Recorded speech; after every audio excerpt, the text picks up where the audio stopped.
Good evening, Tyler Boudreau, 42 East Center Street, Leeds. And I'll return the time to Francis when time comes later. I'd like to talk this evening about the resolution on Iran.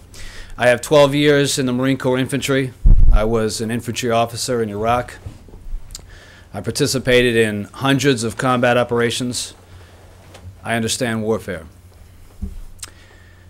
Let me say first that if there comes a time that America deems it necessary to force a regime change in Iran, there will be troops on the ground.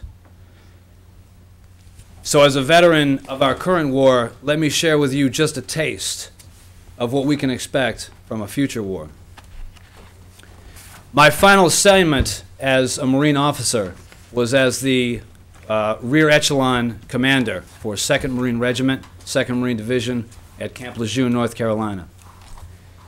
The regiment was forward in Iraq, and for every casualty that they took, it was my job to call home to the families and let them know. I made a lot of calls. Sometimes I would only have to say my name, Captain Boudreau, United States Marine Corps, and that was enough.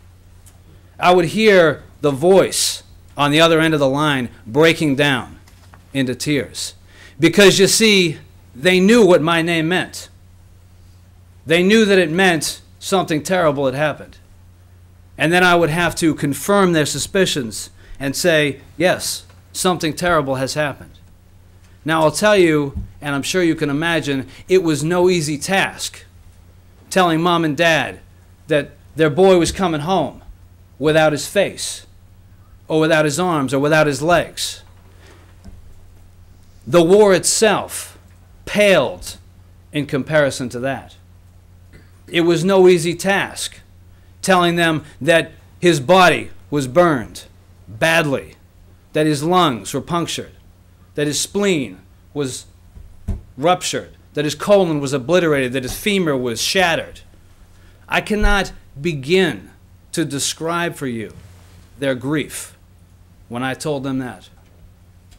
I held in my hand one night a casualty report about a Marine in Iraq, and he was going into surgery to have both his legs amputated.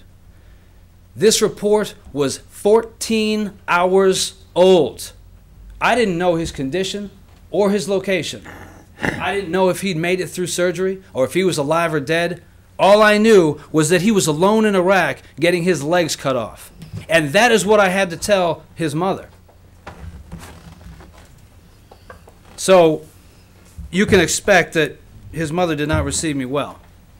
She screamed at me, she cried, she cursed me in the Marine Corps. Then she hung up on me, and then she called me back at midnight looking for updates. But there were no updates. So she called me back again at 1 and 2 and 3 in the morning. She was begging me for good news, but I didn't have any good news to give her because I wasn't in the good news business. And all the while, throughout this country, there was an epidemic spreading quietly, an epidemic of suicides among veterans. Thousands of them taking their own lives here in the safety of America for what can only be explained as an inability to reconcile the deeds that they've done in war with their sense of morality.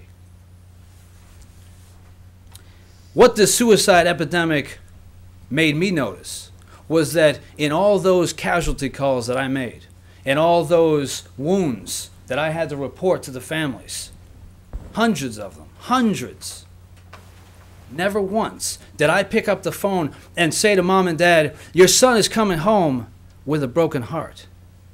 Never once did I say that.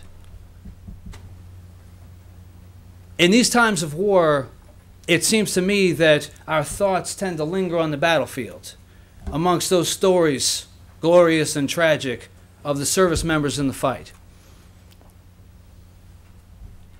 But in doing so, we can sometimes forget about the war's devastation right here at home, to our own families, and to our humanity as a people.